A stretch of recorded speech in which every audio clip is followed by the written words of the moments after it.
Louvado seja o nome do Senhor Jesus, por estarmos aqui na sua casa, podendo cultuá-lo, adorá-lo, engrandecê-lo em nossos corações e ouvir a voz do Senhor através da sua palavra. Eu não poderia começar esse culto sem antes ler a palavra do Senhor, e eu quero começar aqui esse culto lendo o livro de Atos, capítulo 20, versículo 7, aonde nós lemos assim: e no primeiro dia da semana, ajuntando-se os discípulos para partir o pão, Paulo, que havia de partir no dia seguinte, falava com eles, e prolongou a prática até a meia-noite. E havia muitas luzes no cenáculo, onde estavam juntos. E estando um certo jovem, por nome Eutico, assentado numa janela, caiu do terceiro andar abaixo, tomado de um sono profundo, que lhe sobreveio durante o extenso discurso de Paulo, e foi levantado morto. Paulo, porém, descendo, inclinou-se sobre ele e, abraçando-o, disse: não os perturbeis, que a sua alma nele está. E subindo, e partindo o pão, e comendo, ainda lhes falou largamente até a alvorada, e assim partiu, e levaram vivo o jovem, e ficaram não pouco consolados. Nós, porém, subindo antes ao navio, navegamos até Assos, onde devíamos receber a Paulo, porque assim o ordenara, indo ele por terra. Amém, queridos? Primeira palavra que eu quero dizer para você nessa noite é: fuja da janela. Fala para o seu irmão aí, não fique na janela. Esse texto aqui fala que tinha um jovem assentado numa janela. Estava acontecendo um cultão tremendo, e o pregador da noite não era nada mais, nada menos que o apóstolo Paulo, um homem cheio do poder de Deus, cheio da presença de Deus. E a palavra de Deus diz que Paulo pregou, e a pregação, a ministração da palavra foi até meia-noite, e todos estavam ali atentos, ouvindo a palavra. Ninguém estava saindo para tomar água, ninguém estava muito preocupado em sair para ir ao banheiro, ou estava ali concentrado, ouvindo a palavra. Porém, um jovem chamado Eutico, ele estava sentado na janela, no terceiro andar, porque esse culto estava sendo feito, estava sendo celebrado no cenáculo. O cenáculo ficava no piso, no terceiro piso, geralmente, de uma casa, onde eram feitas as reuniões de adoração, de celebração, e eles estavam lá no terceiro andar, e o menino, o rapaz, sentado na janela, participando do culto, mas sentado na janela, e no terceiro andar. Imagina que esse tempo, irmãos, imagina que aqui tivesse janelões, né? E nós estivéssemos aqui no terceiro andar de um prédio, e não tem, da janela para fora é queda, e aí o camarada foi e sentou na janela, né? E o que aconteceu com ele? Num determinado momento, ele dormiu, o sono tomou conta dele, ele dormiu e caiu morto, né? Morto, ele morreu na queda. Terceiro andar, não era possível que ele sobrevivesse a essa queda. Então a primeira palavra que eu quero dizer para você nessa noite é: fuja da janela. A janela é o lugar onde o diabo muitas vezes leva o crente, para que o crente se torne insensato, né? O que é um crente insensato? É aquele crente que muitas vezes está no lugar certo, mas com a atitude errada, né? Ele estava no lugar certo, ele estava no lugar de adoração, mas a atitude dele não estava correta, porque ele estava sentado na janela, né? A gente não cultua Deus sentado na janela. A janela é um lugar perigoso. A janela é um lugar onde você pode cair. É um lugar onde você está correndo risco de vida, né? Então, estar no culto, mas com a postura errada, não é legal, né? Estar no culto, mas cutucando o celular, estar no culto, mas pensando lá nas coisas de fora, estar no culto, mas toda hora saindo fora do templo, é a mesma coisa que você não tivesse, sim ou não, irmãos? Será que tem gente que muitas vezes está assim dentro da igreja? Está no culto, mas não está verdadeiramente com o coração no culto, não está verdadeiramente com o coração na presença de Deus. Isso é perigoso. A janela representa o lugar de insensatez, é o lugar onde o diabo te leva para você se tornar uma pessoa insensata. Aí você começa a ter atitudes incoerentes com quem você é. E aí você começa a perder as características de um crente vivo e começa a desenvolver as características de um crente morto, espiritualmente falando. Por quê? Porque você começa a se afastar de Deus, você começa a se perder da presença de Deus, estando na presença de Deus. Então nós precisamos ter cuidado. Estar no culto, a gente tem que estar de corpo, alma, coração. Fuja da janela, porque a janela é o lugar onde o diabo leva o crente, para que o crente fique com o coração dividido entre as coisas de fora e as coisas de dentro. Quem está na janela está vendo as coisas de dentro, sim ou não, irmãos? Mas também está vendo as coisas de fora. Quem está na janela fica dividido. Tem hora que ele está prestando atenção no que está acontecendo dentro, mas tem hora que ele está prestando atenção no que está acontecendo lá fora. O coração fica dividido entre as coisas de Deus e as coisas do mundo. A mesma boca que muitas vezes está louvando a Deus dentro do templo, de repente fora do templo está cantando aquilo que não agrada a Deus, está cantando músicas que não é da vontade de Deus, O mesmo coração que às vezes se alegra com as coisas que Deus opera dentro, às vezes também está se alegrando com as coisas que acontecem lá fora e que não são da vontade de Deus. Por quê? Porque o coração está dividido. Viver na janela é viver dividido. É aquela pessoa que ela está dentro da igreja, quando ela está dentro da igreja, ela está com Deus, mas quando ela está lá fora, ela também está com o mundo. Os irmãos conseguem entender o que eu estou dizendo? Eu estou com Deus dentro da igreja, mas fora da igreja eu estou no mundo, Eu estou com Deus aqui dentro, eu oro, aqui dentro eu não falo palavrão, aqui dentro eu não minto, aqui dentro eu não xingo ninguém, mas lá fora, lá fora é diferente. Lá fora eu começo a fazer tudo que as pessoas do mundo estão fazendo, porque eu estou na janela, A janela é um lugar onde o diabo leva o crente para ele ficar dividido. Ele fica dividido entre servir a Deus e servir ao mundo, servir a Deus e servir ao inimigo. E a Bíblia diz que nós não podemos servir a dois senhores, ou nós havemos de agradar um e aborrecer o outro, e vice-versa, Então, querido, não fique na janela, porque a janela é um lugar onde o seu coração fica dividido. É o lugar onde o diabo leva o crente para ele ficar morno, O crente morno é o crente que fica no meio termo. Sou de Deus, sou do mundo. Gosto das coisas de Deus, mas também gosto das coisas do mundo. Aí eu fico dividido. Eu sou aquele crente que eu estou sempre com o coração dividido, E Deus, ele não quer dividir você com ninguém. Ele quer você para Ele. Amém? Deus, ele não quer dividir você.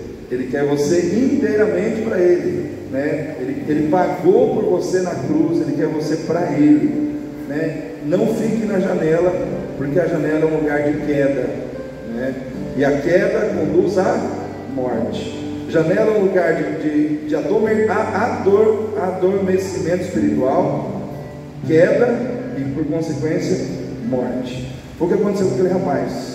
Na janela ele começou a adormecer, ele começou a fechar os olhos, ele começou a perder a percepção do perigo, ele começou a perder a percepção de onde ele estava. Daqui a pouco ele dormiu, aí ele caiu, e depois que ele caiu, ele morreu.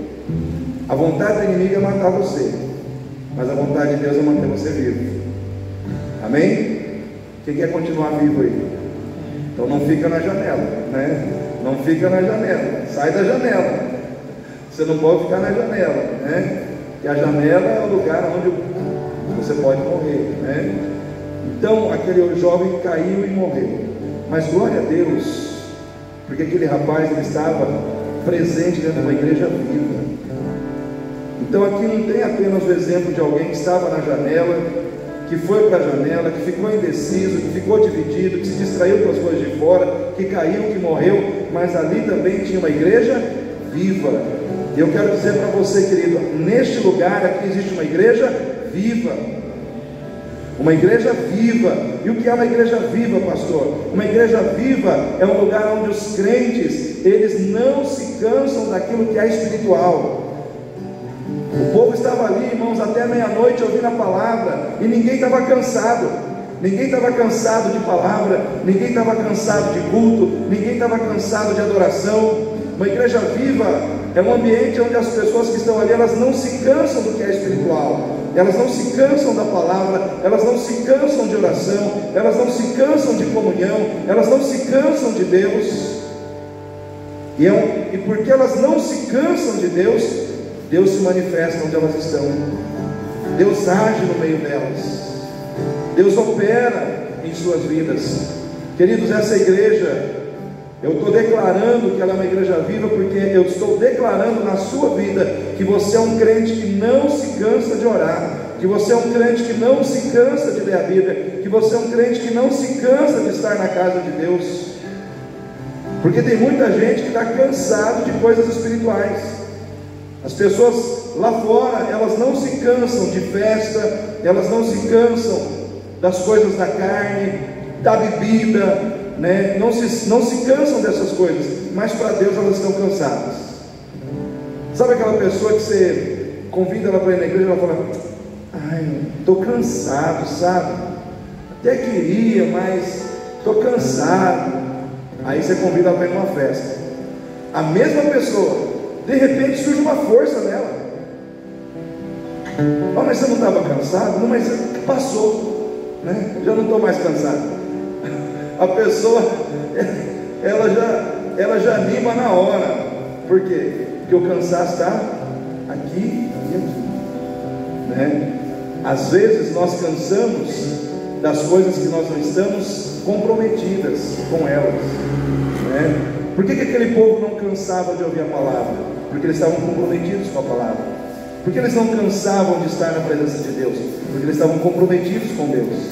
A gente não se cansa daquilo com quem a gente está comprometido, ou a gente não se cansa de com quem a gente está comprometido, né? Se você está comprometido com Deus, estar na presença de Deus não é um peso, é um prazer. Amém, irmãos? Para mim, vir à igreja é um prazer. Estar aqui, poder ministrar a palavra, orar pelos irmãos, estar com os irmãos, não é um cansaço, não é um peso, é um prazer, porque o meu coração está comprometido com o Senhor. Que o seu coração possa estar comprometido com Deus, porque se você estiver comprometido com Deus, querido, estar aqui na casa de Deus para você vai ser um momento de alegria, vai ser prazeroso, vai ser algo tremendo na sua vida. Não haverá peso, não haverá dificuldade, e a glória de Deus há de se manifestar sobre a tua vida. Não se canse do que é espiritual, se canse do que é carnal. Se canse das coisas do mundo. Se canse, irmãos. Eu não troco estar na igreja para estar numa festa. Às vezes eu vou em festa por questões familiares, né? A gente tem que estar com os familiares, estar ali unido e tal. Mas não é o que está no meu coração. Meu coração está. Se eu tiver a oportunidade de ir num lugar ou outro, prefiro estar na casa de Deus. Prefiro, o que meu coração prefere é estar com Deus, é lidar com as coisas de Deus. Por quê? Porque o meu coração já se habituou, né? Já criou prazer nas coisas do Senhor. O seu coração tem prazer nas coisas de Deus? Quem tem prazer naquilo que é de Deus aí?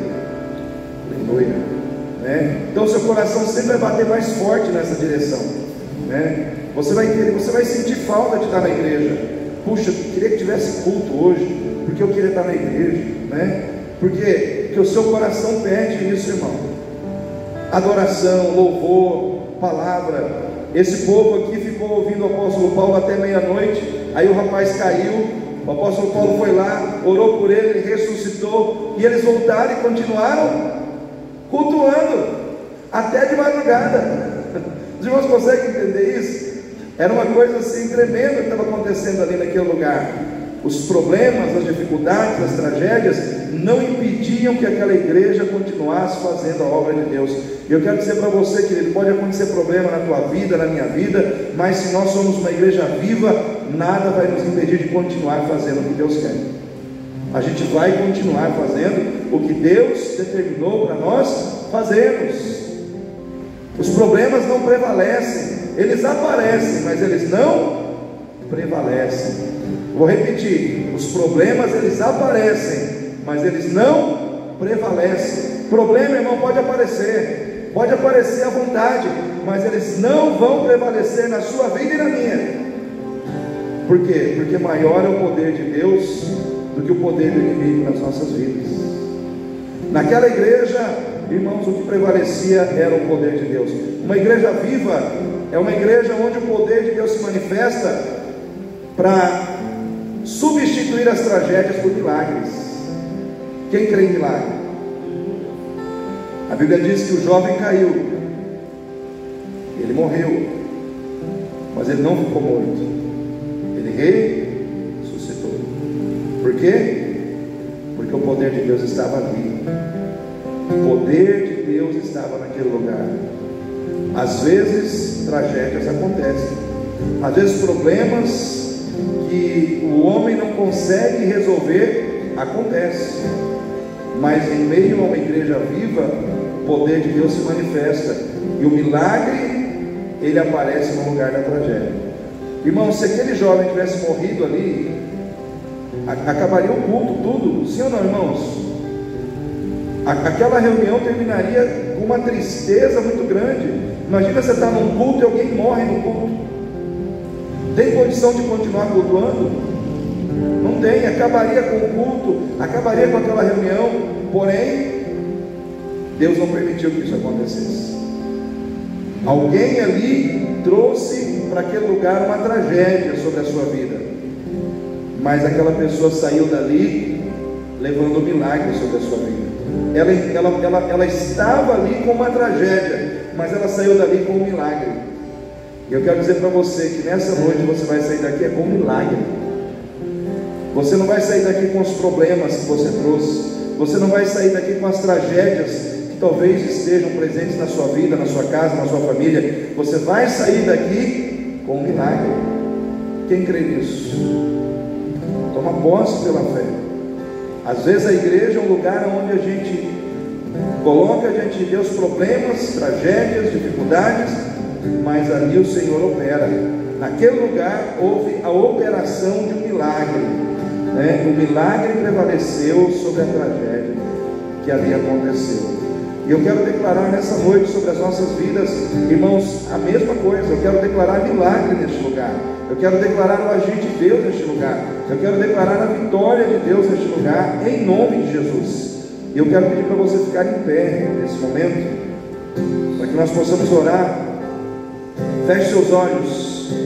Pai querido, em nome do Senhor Jesus, nós queremos te agradecer por estarmos aqui mais uma vez reunidos na tua presença. Grande é o Senhor, meu Pai, neste lugar. Grande é o Senhor, meu Pai, em nossas vidas.